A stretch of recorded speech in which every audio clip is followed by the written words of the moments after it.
Hello दोस्तों, welcome to CSC Jnanpith. तो आज देखते हैं अपना सिलेबस का इंटरलिंकिंग। सिलेबस इंटरलिंकिंग क्यों जरूरी है?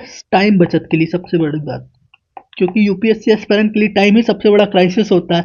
हम देखते हैं कि सिलेबस को कैसे रिवीजन करके अपना टाइम ज़्यादा से ज़्यादा बचाया जा सकता है। तो आइए देखते हैं। अपने को आर्ट एंड कल्चर सेपरेट पढ़ना है। उसके बाद जब हम हिस्ट्री पढ़ते हो तो अपन को जीएस पेपर 3 इकोनॉमी का ये दोनों टॉपिक साथ में पढ़ लेना चाहिए। हिस्ट्री में भूमि सुधार और उदारीकरण क्यों पढ़ना चाहिए? क्योंकि जब हम ये टॉपिक पढ़ते हैं ना, स्वतंत्रता के पश्चात देश का एकीकरण और पुनर्गठन, तो इसमें हम सामाजिक आर्थिक प्रभाव पढ़ते हैं। तो आर्थिक प्रभाव जब हम पढ़ते हैं इसका, तब हम इसमें पढ़ लेते हैं भूमि सुधार और एलपीजी। तब हम पढ़ते ही हैं, तो क्यों ना यहीं पे विस्तार से पढ़ के इनको भी समेट लिया जाए। और बाकी देखते हैं, ये वर्ल्ड हिस्ट्री तो सेपरेट चलेगा।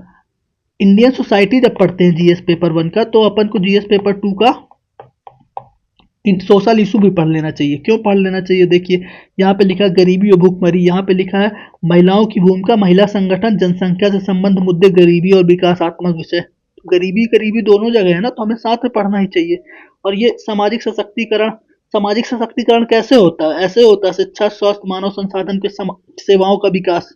यही तो होता है ना सामाजिक सशक्तिकरण। तो क्यों हमें इस दोनों को साथ में ही पढ़ना चाहिए।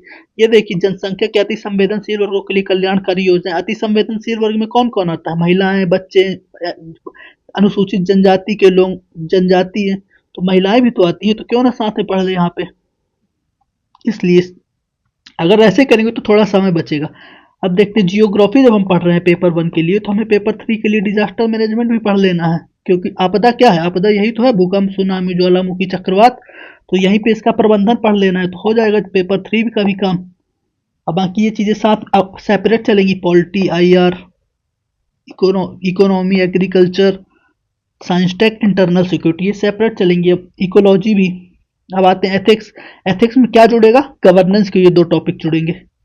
कैसे जुड़ेंगे इसको देख लीजिए। इसमें लिखा है शासन व्यवस्था में पारदर्शिता, यहाँ पे भी मिल जाएगा शासन व्यवस्था में पारदर्शिता। जवाबदेहिता के लिए हम ये पढ़ते ही हैं।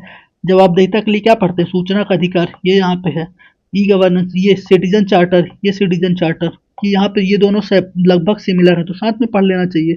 लोकतंत्र में सिविल सेवकाओं की भूमिका, ये इसके साथ जुड़ेगा।